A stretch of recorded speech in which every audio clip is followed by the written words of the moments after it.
እኔ ኃጢአት ከባድ መሆኑን የምረዳው አንዱ በቅዳሴ ነው። ማለት ቅዳሴ ስንት ጊዜ ነው ስለ ኃጢአት የሚጸለየው? ፍትሐት ዘወልድ ተጸለየ፣ በይንተ ቅድሳት ተጸለየ።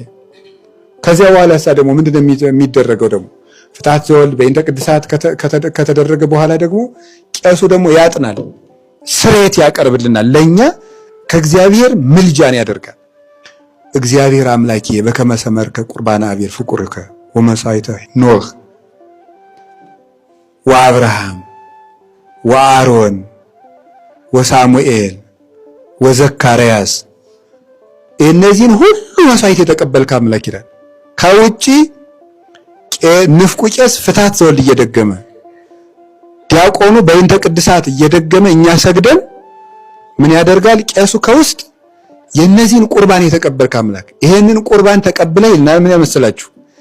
ለስርየተ ኃጢአቴ ወኃጢአተ ኩሎሙ ሕዝብከ የኔንም የሕዝቡን ሁሉ ኃጢአት ለመደምሰስ አድርግልኛል።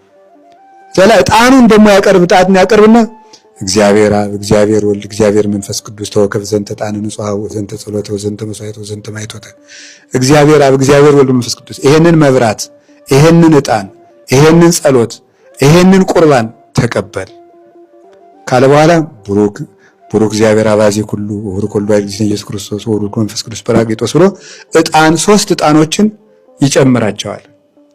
እነዚያን ሲጨምር ምን ይላል መስላችሁ? አበውለ ከዕጣነ ምስለ ሐራጊት ከርቤ ወቀናት ወሰልዮት ተወከፍ ጸሎተ ከመጥባን በቅድሜከ ዋዲያ ቀርብ ለከ ዘንተ ዕጣነ ንጹሐ ለስርየተ ኃጢአቴ ወጌጋዮም ለኩሎሙ ሕዝብከ ይላል። ይህንን ዕጣን ለእኔና ለወገኖች ሁሉ የኃጢአት መደምሰሻ አቀርብልሃለሁ ይላል።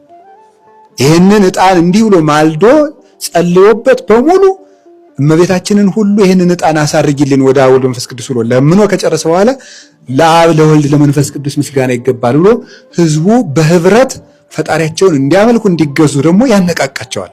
እውነት ነው ለአብ ለወልድ ለመንፈስ ቅዱስ ይገባቸዋል ብለው ይመሰክራሉ። አጥኖ ሲጨርስ ባቶ ክብር ለስሉስ ቅዱስ ይደህሉ እያለ ያጥንና ሲጨርስ ምን እያለ የሚገባ እግዚአብሔር አምላኬ በከማናል ከጥቅማ ለኢያሪኮ በእደ ኢያሱ ገብርከ ወልደ ነዌ ከማሁ አንህል ጥቅማ ኃጢአቴ ወኃጢአቶሙ ለሕዝብከ በእደ ኃጥእ ገብርከ።